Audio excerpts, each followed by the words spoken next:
견해와 상에 대해서 논의하겠습니다.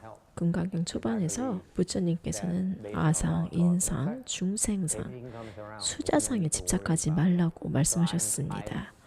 모든 중생은 흔히 이런 상에 집착합니다. 금강경 후반에서는 악견, 인견, 중생견, 수자견에 대해서 다루고 있습니다. 왜 이렇게 구분을 할까요? 상과 견해는 다릅니다. 상은 감각기관을 통해 인식하는 외부 객체의 특징을 의미합니다. 반면 견해는 마음의 분별작용에서 발생합니다. 견해는 더 미묘하고 상은 더 거친 특징이 있습니다. 미혹은 우리가 상에 집착할 때 일어납니다. 상은 감각기관을 통해 들어오는 정보이며 견해는 그 정보를 마음이 해석하고 판단하는 과정입니다. 오식에 대해서 이야기해 보겠습니다. 눈, 귀, 코, 혀, 몸이 오식의 감각기관이며 각각 안식, 이식, 비식, 설식, 신식의 5가지 의식이 대응됩니다. 각 의식은 해당 감각기관을 통해 들어오는 정보를 인식합니다. 여기에 6번째 의식, 마음의식이 있습니다. 마음의식은 사고와 인식을 담당합니다. 처음 5가지 의식은 단지 감각 데이터를 마음으로 가져오기만 합니다. 하지만 6번째 의식은 그 정보를 처리하고 구별하며 인식합니다. 예를 들어서 안식은 단지 시각 정보를 가져옵니다. 마음의식이 그 데이터를 인식하여 이 사람은 여자아이구나, 남자아이구나 구별을 합니다. 또한 아이 울음소리를 듣고 그것이 내 딸이라는 것을 인식합니다. 그것이 마음의식의 구별작용입니다. 눈을 갖고 있어도 육식은 계속 작용하여 마음 안에서 사물과 상황을 지각하고 상상할 수 있습니다. 처음 5가지 의식과 6번째 의식의 차이를 이해하는 것이 매우 중요합니다. 처음 5가지는 기능이 단지 데이터를 수집하는 것뿐이고 6번째 의식은 이를 해석하고 인식하며 구별하는 것입니다. 이로 인해서 불교에서 중요한 개념인 육진이 등장합니다. 육진은 감각기관이 폭착하는 것들을 의미합니다. 육진은 색, 성, 향, 미촉, 법입니다. 법은 마음에서 생성되는 것을 의미합니다. 이 육진은 도둑이라고도 하는데 그 이유는 끊임없이 우리를 산만하게 하고 마음을 혼란스럽게 하며 집중력을 빼앗기 때문입니다. 인스타그램의 인기 사진들도 도둑과 같습니다. 이 사진들은 우리의 주의를 바깥으로 끌어내려 집중을 방해합니다. 그래서 도둑이라고 합니다. 우리의 집중력과 지혜, 명료성을 빼앗습니다. TV를 보거나 비디오 게임을 오래 할 때 모든 주의력이 소모됩니다.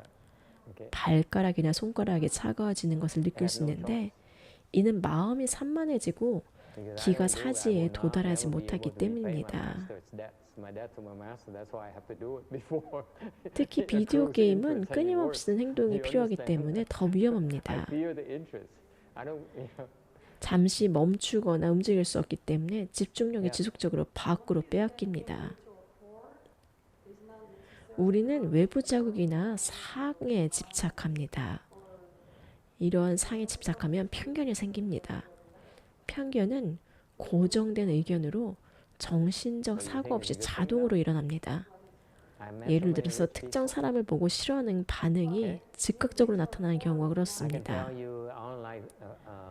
맵고 자극적인 음식을 선호하는 것도 일종의 견해입니다. 이러한 반응은 생각 없이 본능적으로 일어납니다. 깨달은 사람조차 견해에 집착할 수 있습니다. 견해는 매우 위험합니다. 왜냐하면 우리 스스로 잘 인식하지 못하고 자연스럽게 여기기 때문입니다. 견해는 행동을 자동으로 안내하며 의식적 사고 없이 작용합니다.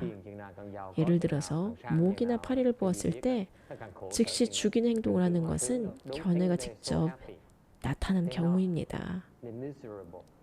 견해는 우리도 모르게 지속적으로 잘못된 행위를 하게 만들기 때문에 위험합니다. 습관적 반응을 강화하고 잘못된 행동을 반복하게 합니다. 지적으로는 이해하더라도 견해는 행동을 통해 해를 끼치거나 실수를 반복하게 만듭니다. 견해는 무의식적이고 자동적으로 작용합니다. 견해는 우리의 지혜, 명료성, 그리고 마음 챙김 능력을 훔치는 도둑과 같습니다. 이러한 견해를 인식하고 다루기 위해서는 세심한 주의와 꾸준한 노력이 필요합니다.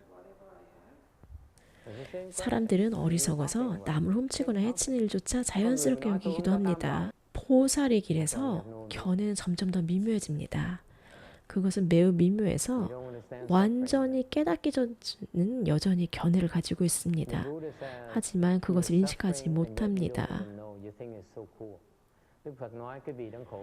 그래서 우리는 자신이 가진 견해를 지적해 줄 수 있는 스승이 필요합니다. 자신만 믿는 대신 스승을 믿어야 됩니다. 처음에는 이해가 안 될 수도 있습니다. 어떻게 자신보다 다른 사람을 더 믿을 수 있나요? 우리는 자연스럽게 자신의 마음을 다른 누구보다 더 믿습니다. 하지만 우리는 처음부터 스승을 찾아 그를 믿으라고 가르칩니다. 스승을 믿어야 됩니다. 스승이 없다면 자신의 견해를 더 믿게 됩니다. 그러면 견해에 갇혀서 심지어 부처님조차도 도와줄 수가 없습니다. 일부 사람들은 스승을 타락했다고 비난하며 자신의 견해를 정당화합니다. 누구나 견해를 가지고 있습니다. 스승도 견해를 가지고 있습니다. 모든 스승은 견해와 편견이 있습니다. 하지만 스승의 견해가 당신의 견해보다 덜 해롭습니다.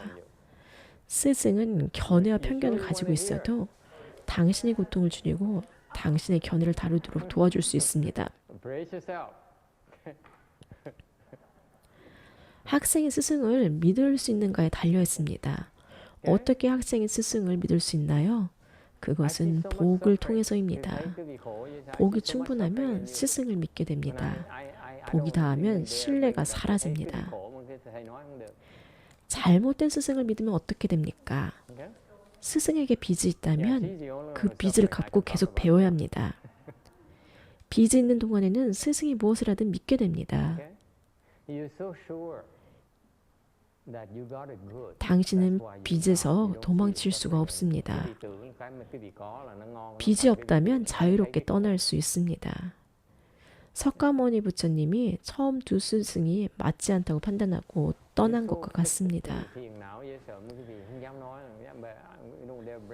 스승이 일정 수준까지만 도와줄 수 있거나 다른 스승에게 가야 될 때라도 믿음을 가져야 됩니다. 자신보다 지혜로운 사람에게 믿음을 두어야 됩니다. 자신만 믿어서는 안 됩니다. 저는 운이 좋게도 제 스승이 저보다 뛰어나다는 것을 깨달았고 결코 흔들리지 않았습니다. 저는 스승을 믿었고 그 복이 저를 인도했습니다. 때로는 어리석게 보이는 스승을 따라야 할 수도 있습니다. 괜찮습니다. 그것도 빚을 갚는 과정입니다. 스승을 믿고 부처님을 믿고 더 큰 힘에 믿음을 두세요. 이것이 궁극적인 깨달음으로 가는 길입니다. 저는 그분들을 믿습니다. 제 믿음은 흔들리지 않습니다. 그분들이 저를 지켜보고 있음을 압니다. 당신은 무엇을 두려워합니까? 그분들이 당신을 지켜보고 있습니다. 당신이 손해를 감수할 준비가 되어 있어야 합니다. 형편없는 스승일지라도 손해를 두려워하는 마음을 극복하도록 돕습니다. 그래서 모든 것을 맡겨야 합니다.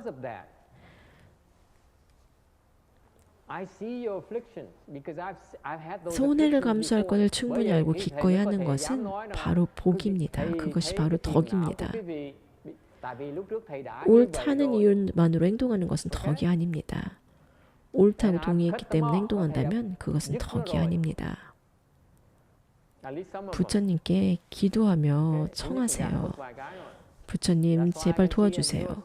무슨 일이 일어나든지 믿음을 가지겠습니다.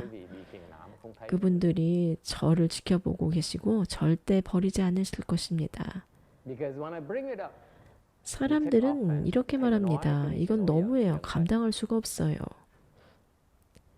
당신이 믿는 것이 나한테 동의하기 때문이라면 당신은 미혹한 것입니다. 그것은 진정한 믿음이 아닙니다. 저와 의견이 다르다는 것을 알게 될 때가 있습니다. 그때가 바로 제가 가르침을 시작하거나 아니면 당신을 속이는 때일 수도 있습니다. 당신은 알 수가 없습니다. 제가 당신을 속인다면 다음 생에 저는 당신에게 빚이 있습니다. 저는 손해를 두려워하지 않습니다. 누군가에게 이용당하더라도 누가 이득을 봅니까? 기꺼이 주는 사람은 결코 손해를 보지 않습니다. 인과를 믿으세요. 인과에 대한 믿음이 바로 견해입니다. 그 믿음이 선악을 초월합니다. 무엇이 선인지 악인지 어떻게 보이든지 상관없습니다. 올바른 행동을 하도록 마음을 굳건히 한다면 그것으로 충분합니다. 당신은 선과 악, 이익과 손실에 집착하지 않습니다. 왜 그렇게 집착하나요? 복이 충분하지 않습니다. 복이 충분하면 잃는 것을 걱정하지 않습니다. 스승을 믿으세요. 스승의 결정, 설명, 행동이 항상 여러분에게 이해가 되는 것은 아닙니다.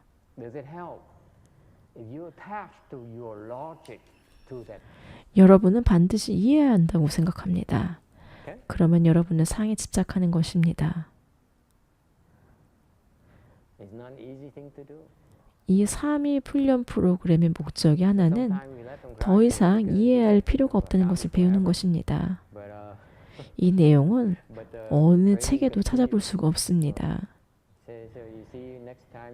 그들이 훈련받는 방식은 논리나 이해에 대한 집착을 버리는 것입니다.